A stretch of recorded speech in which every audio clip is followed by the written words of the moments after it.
Welcome back, everybody. Excited to jump into a deep dive today into one of history's most infamous unsolved mysteries, Oh, yeah, the case of Jack the Ripper. absolutely. We asked you guys for some sources, and you delivered a fascinating collection of material on this, and we are ready to unpack some of the most intriguing details with you. Yeah, it's incredible how a case from 1888 still holds such a grip on our imaginations. Really is. Jack the Ripper wasn't the first serial killer, but he really did become a prototype shaping how we view these crimes even today. Yeah, and when we think about this case, it all takes place in Victorian London, Right. a city of rapid growth, stark social divides, and in the shadows of Whitechapel, Yeah. a real sense of unease. Absolutely. And that's really where our story begins. Yeah. So the Whitechapel murders, officially speaking, span 11 cases between 1888 and 1891. Wow. But 5 of those, the canonical 5, are most closely linked to Jack the Ripper, and their brutality set them apart from the everyday crime of the East End. And even before those 5, we have 2 murders that have fueled debate. Yes. Emma Elizabeth Smith, brutally attacked in April, and Martha Tabram, Right. stabbed 39 times in August. Oh, wow. So were they early victims or just part of the general violence of the area? It's a question that really lingers. Yeah, it's a tough one to answer for sure. And then the canonical 5 begin with Marian Nichols on August 31st. Okay. Her throat was slashed and her abdomen was mutilated. This level of violence sent a shockwave through London, and just a week later, A week later. Annie Chapman was found murdered in a similar way. Throat cut, abdomen, opened intestines draped over her shoulder. It's horrifying. Yeah, it is. And the double event, just weeks later, amplified the terror, Yep. even more so on September 30th.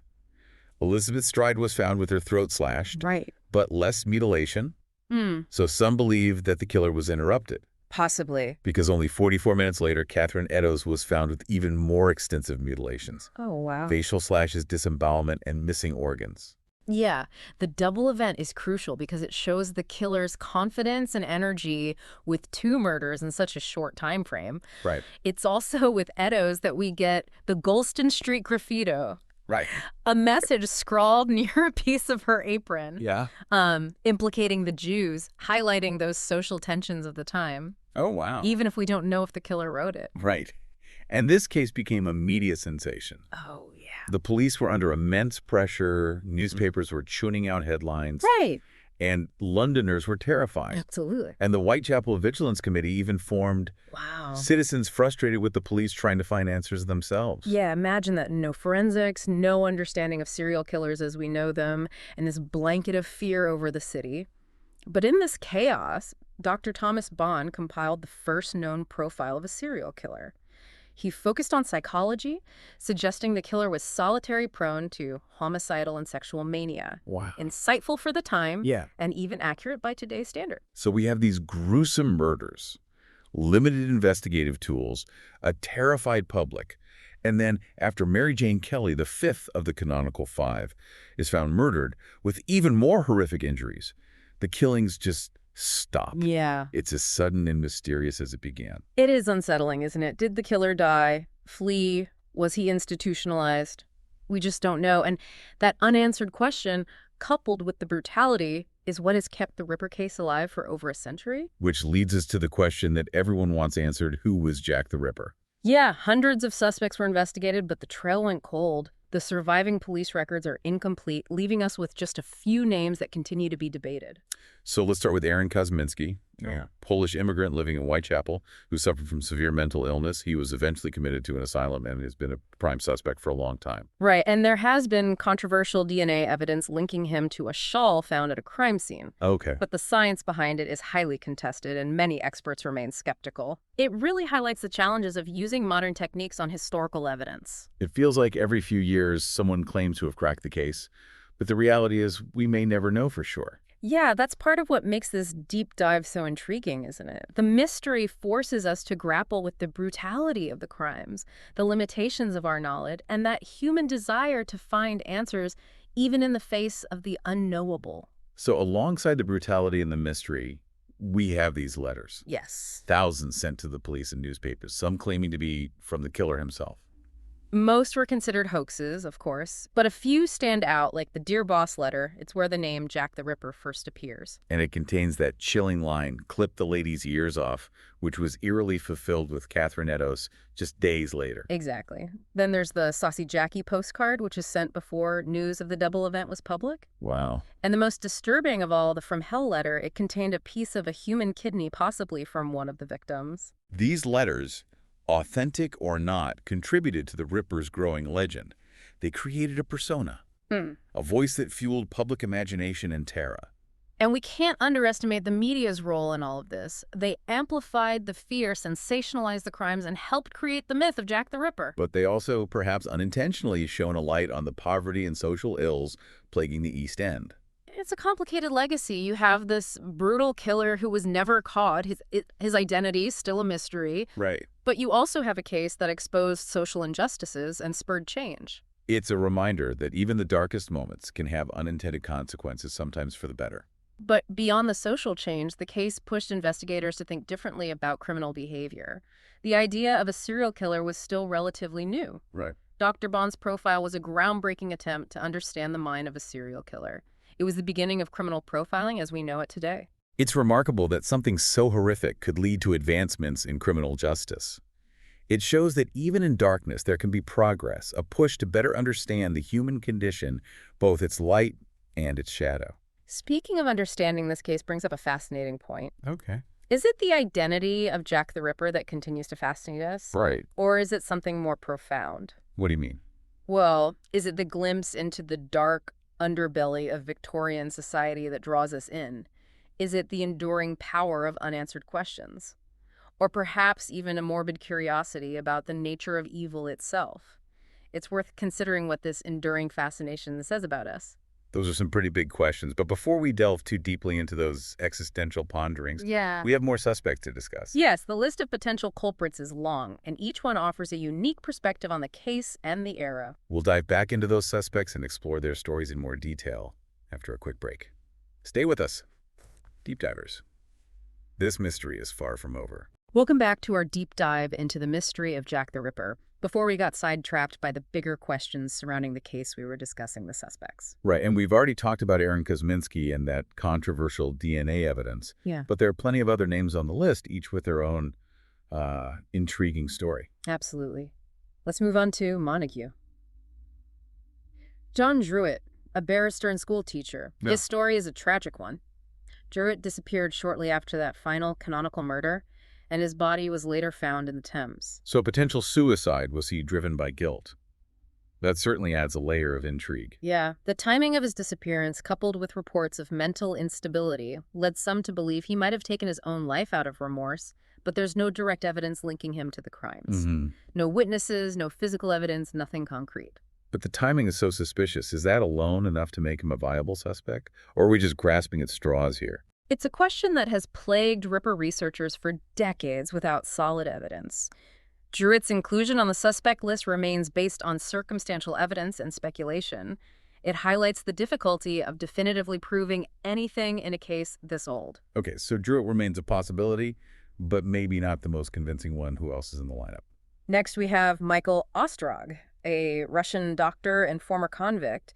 He had a history of deception and violence, often using aliases, and he was even committed to a mental asylum at one point. A doctor with a criminal past and a history of mental instability. That certainly fits a certain profile, but again, any hard evidence? Unfortunately, no. As with Druitt, there's nothing directly linking Ostrog to the Ripper murders. His inclusion seems to be based more on his unsettling character and the fact that he was in London during the murders. Right. It's a reminder that profiling, while useful, can be misleading without concrete evidence. So 2 down and still no smoking gun. Who else should we consider? Let's move on to Francis Tumblety, an American quack doctor who traveled extensively. He was known for his eccentric behavior, his outspoken disdain for women, and even had a collection of female anatomical specimens. Whoa, that's disturbing. Did his travels put him in London at the time? They did, and while there's no direct evidence his presence in London at the time, his unsettling personality and those specimens have kept him on the suspect list. There are even reports that Scotland Yard was looking into him after he fled back to the United States. So we have Druitt, Ostrog, and Tumblety, each with their own quirks and potential motives, but none with any solid proof. Are we seeing a pattern here? We are The lack of conclusive evidence is precisely what has made the Ripper case such an enduring enigma. It's a puzzle with many pieces, but no clear picture emerging. It's fascinating how a mystery from over a century ago can still generate so much debate and speculation. It really speaks to that human desire to find answers to make sense of the seemingly senseless. Exactly. And the fact that the case remains unsolved allows our imaginations to run wild. It gives us that freedom to explore every possibility, to construct our own narratives, and to try to fill in the gaps with our own interpretations. And speaking of interpretations, there's one more suspect we need to discuss, one who really captures the imagination. Walter Sickert. Ah, yes. Walter Sickert, the painter. His connection to the Ripper case is one of the most controversial and debated theories. It does seem a bit out there, a painter as a serial killer. What's the story there? Sickert was a prominent German-born British painter who lived and worked in London during the Ripper's time. He was known for his dark and unsettling paintings, some depicting scenes of violence and prostitution. So are we saying he was turning his crimes into art? That's a pretty chilling thought. It is, and while some have gone so far as to suggest his paintings contain hidden clues, those claims are often highly subjective and based on speculation. But even without concrete proof, the Sickert theory has sparked a lot of discussion, particularly in recent years. I can see why it speaks to that age-old fascination with the dark side of creativity. The idea that genius can be intertwined with madness. Precisely. And it reminds us that even in a case as well known as Jack the Ripper, there are still avenues to explore, theories to debate, and possibilities to consider. It's like peeling back layers of history, each layer revealing something new, something unexpected. And even though we might never have a definitive answer, the exploration itself is incredibly rewarding. I agree that the search for Jack the Ripper's identity has led to a deeper understanding of Victorian society, of criminal psychology, and of the way we create narratives around crime and justice. It's amazing to think that this one case, this unsolved mystery, has had such a lasting impact on our culture and the way we view the world. Absolutely. And speaking of lasting impact, there's one aspect we haven't touched on yet, the media. Right, we talked about the media frenzy surrounding the case, but how did their coverage shape public perception? And how did it influence future reporting on similar crimes? Those are excellent questions, and they're key to understanding the broader legacy of Jack the Ripper. So we're back and ready to delve deeper into the lasting impact of Jack the Ripper. Before the break, we were talking about the media's role in shaping the narrative around this case, and it went beyond just reporting the facts. Right, it felt like they were almost crafting a horror story in real time. Mm-hmm. Each new development just added another layer of fear and intrigue. Exactly. The Ripper case coincided with a rise in mass media. Newspapers were becoming more accessible, Right. and the public had a growing appetite for sensational stories. And the Ripper murders with their gruesome details Yeah. and the mysteries surrounding the kill. I mean, Right. they were perfect for grabbing headlines. They were, and the media didn't shy away from embellishment and speculation. They helped to construct the persona of Jack the Ripper, turning him into this shadowy, almost mythical figure. Yeah, I can see how that would capture the public's imagination. It's like they were living through a real-life horror novel. That's a great way to put it. And while this sensationalized reporting contributed to public fear, it also played a role in shaping how future crimes, particularly those involving serial killers, would be covered. So the Ripper case was a turning point in crime reporting. It established a template for how the media would cover these types of cases, often focusing on the sensational aspects and contributing to the public's fascination with serial killers. It's interesting to consider how that template still influences true crime reporting today. It does. We see echoes of the Ripper case in how modern media covers similar crimes, even if it's with more awareness of the ethical considerations. Beyond the media, the Ripper case also had a significant impact on criminal investigation and our understanding of criminal psychology. Absolutely. Remember how we discussed Dr. Thomas Bond's profile of the killer? That was a groundbreaking attempt to understand the mind of a serial killer. It was a precursor to modern criminal profiling. And the idea of a serial killer, a predator who repeatedly targets specific victims, was still relatively new at the time. It was the Ripper case forced investigators to think about criminal behavior in new ways. They had to look beyond individual crimes and start recognizing patterns, motives, and psychological profiles. It's amazing how this one unsolved case from over a century ago has had such a lasting impact on criminology and forensic science. It's a testament to the case's enduring power and its ability to challenge our understanding of the human capacity for both good and evil. It's a reminder that we're still grappling with the same questions about crime, justice, and the darker side of human nature. And that brings us to the broader legacy of Jack the Ripper. He may have vanished into the fog, but his presence is still felt in our culture. Yeah, he's become an icon, a symbol of unsolved mystery and the shadowy underbelly of Victorian London. We see his influence everywhere in literature, film, television, even video games. His story has been told and retold, each interpretation adding another layer to the myth. And that's what keeps us coming back, isn't it? The Yeah. mystery, the unanswered questions, the enduring fascination with a figure who represents both the horror and the allure of the unknown. I think you've hit the nail on the head. The Jack the Ripper case is a window into the complexities of human nature, the limits of our knowledge, and our endless search for meaning in a world that often feels chaotic and unpredictable. It's been an incredible journey exploring this case with you. We've covered a lot of ground, from the gruesome details of the murders to the suspects, the media frenzy, and the lasting impact on our culture. It's been a pleasure discussing this with you. It's always fascinating to revisit these historical cases and see how they continue to resonate with us today. And we want to thank you, our listeners, for joining us on this deep dive into the mystery of Jack the Ripper. We hope this exploration has sparked your curiosity and encouraged you to think critically about the nature of crime justice and the stories we tell ourselves about the world around us. Before we go, though, I'd like to leave you with a thought to ponder as you continue your own exploration of this case. Consider this. If Jack the Ripper had been caught, would he still hold the same level of fascination? Would his story have the same power if we knew definitively who he was and what motivated him? That's a great question to consider. It makes you think about the role of mystery in shaping our fascination with true crime. And it reminds us that sometimes the unanswered questions are just as intriguing as the answers themselves. And on that note, we'll be wrapping up this deep dive. But don't worry, we'll be back soon with another fascinating case to explore.